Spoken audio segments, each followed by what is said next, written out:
Okay, the second part of the understanding injury risk video is going to look at the next part. So we discussed in the last one on shifting from reactive to proactive with our injury prevention.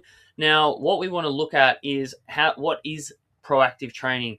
So the first method is neuromuscular training. What does that mean? It means training the brain and the muscles to work together in unison effectively.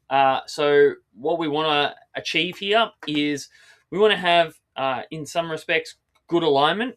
So, we have efficient force production and movement through the body. We want to make sure we have good, what we call brain to muscle control or inter and intramuscular control between the muscles and within the muscles to produce force, to be able to jump, to be able to sprint, do all the things that are really relevant as a running based athlete. And the way we can do that is by following a structured program. Now, with a structured program, we want to look at developing a lot of different elements of our physical capabilities that don't get developed specifically by playing the game. So the game or the sport itself is good for developing the sport specific qualities. But underneath the sport specific qualities, you need foundational qualities like your strength, like your power, like your specific muscular strength and injury prevention work to make sure when you do the sport specific actions that you're less likely to get injured and you can perform them at a really high level.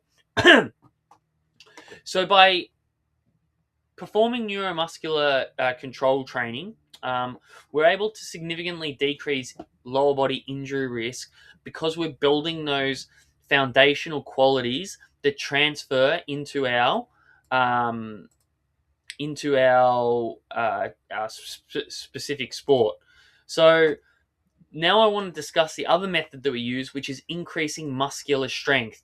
Now, a stronger muscle is going to be a more robust muscle, and will have greater capacity to tolerate the demands of your sport or the game, and to also tolerate the demands of training, playing, and recovering from the game.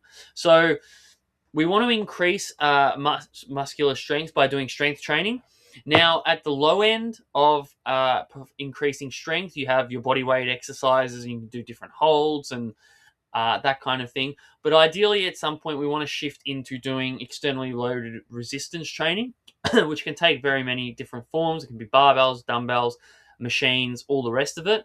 But by increasing muscular strength, you increase the tissue's capacity to both tolerate the loads when you're playing and also to tolerate training volumes, which is super important for reducing our risk of injury and also improving our performance. So you really get a 2-for-1.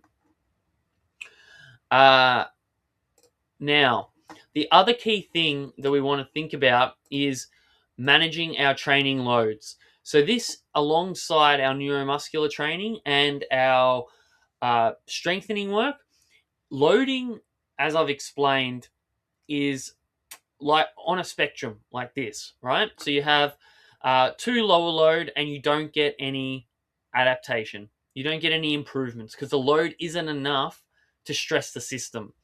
Now, on the other side, if you do too much load, either between, between sessions, in one session, you do a session that's way harder than you normally do, or you do a whole week that's way harder than you normally do. What that looks like is that if you looked across the weeks and the months, there's a big spike. And the spiking of training loads is where the big risk for injury comes from. So sudden spikes that increase will increase risk by 50%. And what has to happen is you then, if you've had a high spike in training load, say if you go from training twice a week and no matches to twice a week and 90 minutes, well, that's a huge, you've doubled your training load in 1 week. So it's really important to recognize that, and this feeds into your holistic recovery. So making sure you get over 8 hours of sleep a night is super important. There's been a lot of research done around the amount of sleep athletes get, and their injury risk. And if you're sleeping under 8 hours a night, there's a 1.7 times greater risk of injury, which is huge. So getting sleep is super important for minimizing injury risk. Nutrition is needed to fuel performance for training, and then also to effectively recover from training. And we want to avoid situations where we're in constant low energy, because if we don't get enough energy to perform or enough energy to recover, that's going to impact our ability to tolerate high training loads. And then from a mindset perspective, we want to try and minimize stress as much as possible. So bringing this all together, a really effective way that you can reduce injury risk by strengthening your muscles and by performing neuromuscular training is the Stay in the Game program. It's a 2 sessions per week, 20 to 25 minutes. It's delivered via a mobile coaching app, and it requires no equipment. Just you can do it at home, in the gym, wherever.